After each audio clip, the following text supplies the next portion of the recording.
Hello everyone. आज हम कक्षा एक के पर्यावरण अध्ययन विषय के उपविषय मेरा परिचय के बारे में पढ़ेंगे। तो बच्चों, आज हम क्या पढ़ने वाले हैं? मेरा परिचय। ठीक है, तो चलिए हम अपने पहले प्रश्न की तरफ चलते हैं। आपका क्या नाम है? तो बच्चों, यहाँ पे आपसे पूछा गया है कि आपका क्या नाम है। तो आप बच्चों को यहाँ पे अपना नाम बताना है, अपना नाम लिखना है। जैसे कि मैंने यहाँ लिखा है मेरा नाम पूजा है। तो जैसे कि मैंने यहाँ पे बताया है कि मेरा नाम पूजा है, ऐसे ही बच्चों आपको बताना है कि आपका नाम क्या है। ठीक है। अगला हमारा प्रश्न है, आपकी माताजी का क्या नाम है? यानी कि बच्चों यहाँ पर हमसे पूछा गया है कि आपकी माताजी का क्या नाम है। तो यहाँ पे बच्चों आपको अपने माताजी का नाम लिखना है। ठीक है, जैसे मैंने यहाँ लिखा है मेरी माताजी का नाम सुनीता देवी है, ऐसे ही बच्चों यहाँ पे आपको अपने माताजी का नाम लिखना है। ठीक है। अब बच्चों हमारा तीसरा प्रश्न है, आपके पिताजी का क्या नाम है?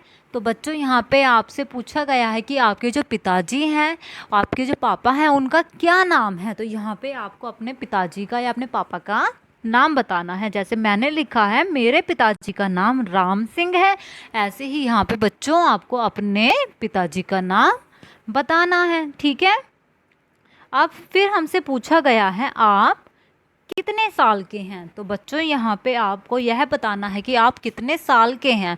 जैसे मैंने यहाँ पर लिखा है कि मैं 6 साल की हूँ। ठीक है, तो आप यहाँ पर अपनी उम्र बताएंगे। ठीक है, आपको यहाँ पे अपने बताना है कि आप कितने साल के हैं। ठीक है।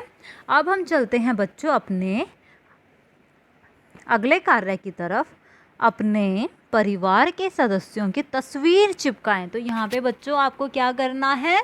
आपको अपने परिवार के जो सदस्य हैं उनकी तस्वीर चिपकानी है। जैसे यहाँ पर सबसे पहले एक लिखा है स्वयं। स्वयं यानी आपको यहाँ पे अपनी तस्वीर चिपकानी है। सबसे पहले यहाँ पे आपको अपनी तस्वीर चिपकानी है। ठीक है, स्वयं में आप यहाँ जहाँ पे आप किसकी तस्वीर चिपकाएंगे? अपनी खुद की तस्वीर यहाँ पे आपको चिपकानी है। ठीक है। फिर बताया गया है माता जी की। तो बच्चों यहाँ पे माता जी के सामने आपको अपनी माता जी का यानी कि अपनी मम्मी की तस्वीर चिपकानी है। और जहाँ पर ये पिताजी लिखा हुआ है वहाँ पर प्यारे बच्चों आपको अपने पापा यानी आपके पिताजी की तस्वीर चिपकानी है। तो यानी कि आपको अपने मम्मी की और अपने पापा की तस्वीर चिपकानी है। ठीक है। अब हम चलते हैं अपनी अगली गतिविधि की तरफ। चित्रों को देखें और गतिविधि की पहचान करें। तो बच्चों यहाँ पे कुछ हमें चित्र दिखाए गए हैं जहाँ पर बच्चे जो हैं अलग अलग काम कर रहे हैं। हमें पहचानना है कि यहाँ पे कौन सी गतिविधि या कौन सा काम दर्शाया गया है। जैसे कि हमारा पहला चित्र ये वाला, इस चित्र में बच्चों इसमें क्या दिखाया गया है कि एक बच्चा है जो कि गा रहा है। तो यहाँ पे बच्चा क्या कर रहा है? गा रहा है। यानी कि यहाँ पे कौन सा काम हो रहा है? गाने का काम हो रहा है। आप देख सकते हैं कि यहाँ पे एक बच्चा है जो कि क्या कर रहा है? गा रहा है। ठीक है। अब हम चलते हैं अपने अगली तस्वीर की तरफ। यहाँ पर बच्चों आप देखिए इस तस्वीर में क्या क्या दिखाई दे रहा है। यहाँ पे ये बादल हैं। ठीक है, बारिश हो रही है। ठीक है, एक लड़की यहाँ पर है। तो बच्चों आप देख सकते हैं यहाँ पे इस चित्र में क्या दिखाया गया है? बादल हैं, बारिश हो रही है और यहाँ पे एक लड़की है जो पानी में खेल रही है, बारिश में भीग रही है। तो यहाँ पे लड़की बारिश में भीग रही है और बारिश में नाच रही है। ठीक है। अगला हमारा चित्र है, यहाँ पर हमें एक बच्ची दिखाई गई है और वो टीवी देख रही है। और वो टीवी में क्या देख रही है बच्चों? छोटा भीम। तो यानी कि यहाँ पर एक बच्ची बैठी हुई है और वो बैठकर क्या कर रही है? टीवी देख रही है। तो यानी यहाँ पे क्या काम हो रहा है? कौन सी गतिविधि हो रही है यहाँ पे? टीवी देखने की। ऐसे ही हमारा दूसरा चित्र है ये, इसमें जो है बच्चों आपको एक लड़का दिखाई दे रहा है और वो क्या कर रहा है? वो आराम से बैठकर अपना खाना खा रहा है। तो यहाँ पर बच्चा क्या है, वो खाना खा रहा है ना आराम से बैठ के।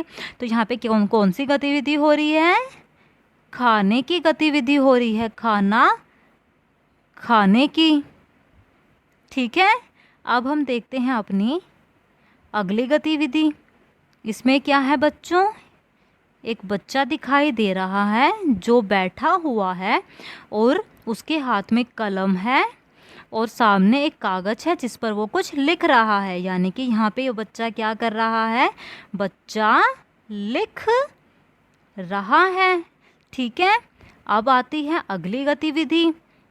यहाँ पर भी एक बच्चा दिखाई दे रहा है जो आराम से बैठकर, उसके हाथ में किताब है, जो ये बच्चा क्या है, आराम से किताब पढ़ रहा है। यानी कि यहाँ पर बच्चा पढ़ रहा है, यहाँ पे पढ़ना काम हो रहा है, पढ़ने का काम हो रहा है ना।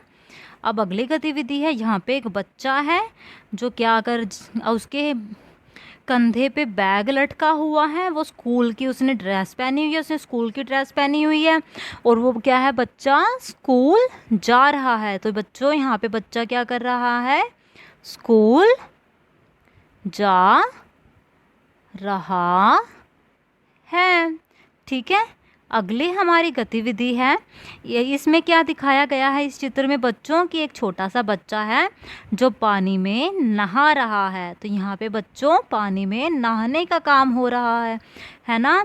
अब हम चलते हैं बच्चों अपने अगले कार्य की तरफ, जो कि है हमारा जीवन कौशल। और आज के जीवन कौशल में बच्चों हम वायु प्रदूषण के बारे में पढ़ेंगे। तो चलिए हम देखते हैं कि वायु प्रदूषण क्या होता है। पढ़ेंगे वायु प्रदूषण क्या होता है बच्चों। हमारे आसपास जितनी भी गाड़ियां हैं, जितना भी धुआं हमारे आसपास होता है, वो सब हमारी हवा में मिलता है और हमारी हवा को ख़राब कर देता है, जिसे वायु प्रदूषण कहते हैं और जिसका प्रभाव हम पर काफ़ी बुरा पड़ता है वायु प्रदूषण का। तो हमें अब कुछ चित्र दिखाए गए हैं और हमें बोला गया है निम्न चित्रों को देखकर नीचे दिए गए प्रश्नों के उत्तर दीजिए। ठीक है, तो बच्चों सबसे पहले हम चित्र देखते हैं। यहाँ पे हमें पहला चित्र दिखाया गया है जिनमें हमें गाड़ियों से ये धुआं सा निकलता हुआ दिखाई दे रहा है। बच्चों आप देख सकते हैं यहाँ पे एक गाड़ी है जिसमें से कितना सारा धुआं निकल रहा है। ऐसे ही यहाँ पे हमें एक कारखाना दिखाई दे रहा है बच्चों, और इसमें से भी हमें कितना सारा, ये इतना सारा धुआं निकलता हुआ दिखाई दे रहा है। उसके अलावा एक तीसरा चित्र है जिसमें कूड़ा कितना सारा है और कूड़े में आग लगी हुई है और यहाँ से कितना धुआं निकल रहा है।